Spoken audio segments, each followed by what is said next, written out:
नमस्कार साथियों। मंगलवारी रहस्य में हम आपको रहस्यमयी दुनिया की जानकारी देते हैं। जब भी रहस्यमयी दुनिया की बात करते हैं तो सबसे पहले एक बात सामने आती है और वो है भूत, प्रेत और आत्मा।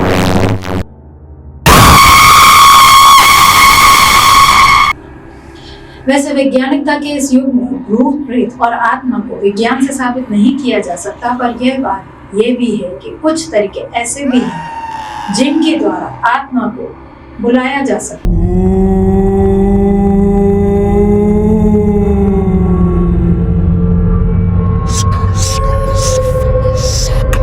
और यदि आप भी इन तरीकों को जानना चाहते हैं तो दोस्तों, स्वागत है आपका डिजिटल आवाज की सीरीज मंगलवारी रहस्य।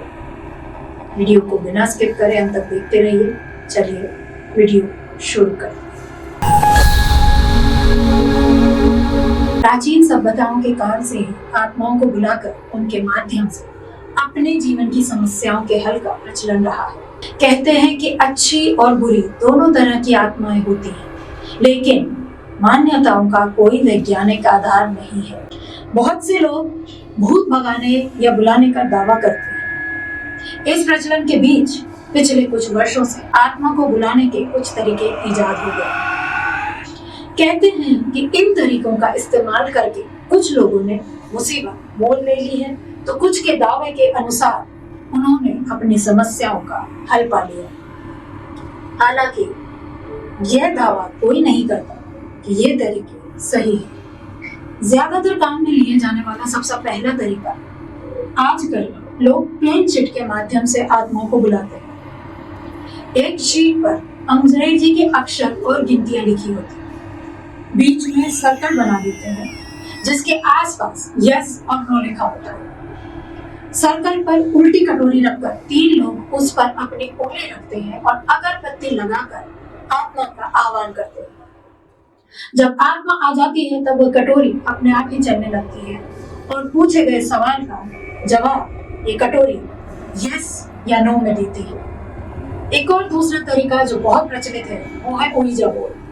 फर्क यह है कि प्लेन चिट कागज की शीट होती है जबकि ouija बोर्ड लकड़ी का होता है। आप इसे हिंदी में भी बना सकते हैं। कहते हैं कि इस बोर्ड के माध्यम से आत्मा का आह्वान कर उन्हें अपने जीवन की परेशानी बताकर उसका हल जान सकते हैं। तीसरा लोकप्रिय तरीका, एक 3 पैरों वाली टेबल पर उसके नीचे एक लकड़ी का गुटका रख देते हैं। इसे टेबल टर्निंग विधि कहते हैं। अपने दोस्तों की एक टीम के साथ में उसके चारों ओर कुर्सी लगाकर लोग बैठ जाते हैं। सभी अपनी हथेलियों को टेबल पर रख देते हैं। अब उस व्यक्ति के बारे में सोचते हैं जिसे कि वो लोग बुलाना चाहते हैं। थोड़ी देर में टेबल पर कंपन होने लगता है। यह कंपन आत्मा के आगमन की सूचना होती है। इसके बाद बैठे हुए लोग आत्मा से प्रश्न करते हैं और सांकेतिक तौर पर टेबल की खटखट से हर प्रश्न का उत्तर मिलने लगता है। इस तरह के तरीके के अंदर अंदाजा लगाना बहुत जरूरी होता है। चौथा तरीका होता है दिल के आकार के दिखने वाला लकड़ी का टुकड़ा आत्मा को बुलाने के लिए काम में लिया जाता है। इसमें नीचे की ओर सभी ओर घूमने वाले पहिए लगे होते हैं। इसकी नोक की तरफ एक छेद होता है जिसमें एक पेंसिल लगा दी जाती है। मेज पर एक सादा कागज रखकर उसके ऊपर इस यंत्र को रखा जाता है।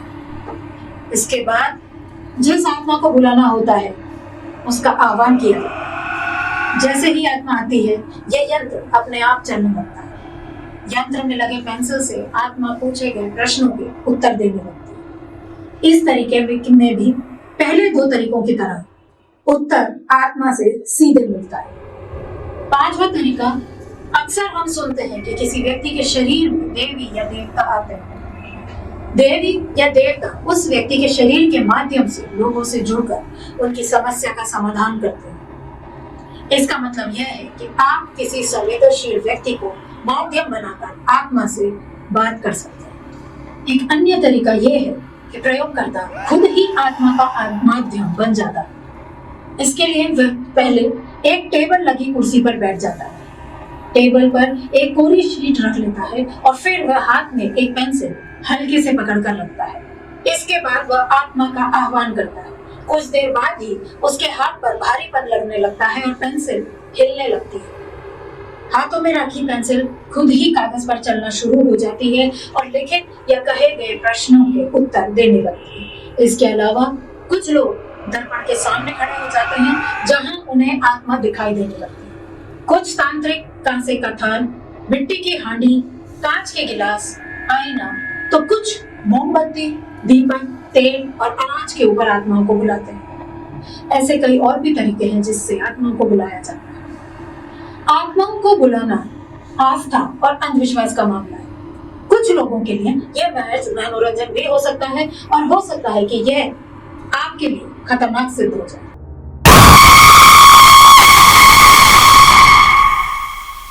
कहते हैं कि आत्मा को बुलाना तो आसान है पर उसे वापस भेजना बहुत मुश्किल है।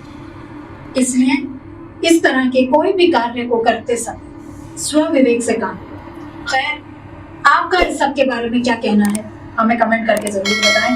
हमें आपके कमेंट का बेसब्री से इंतजार रहेगा। डिजिटल आवाज, खबर कुछ हटके।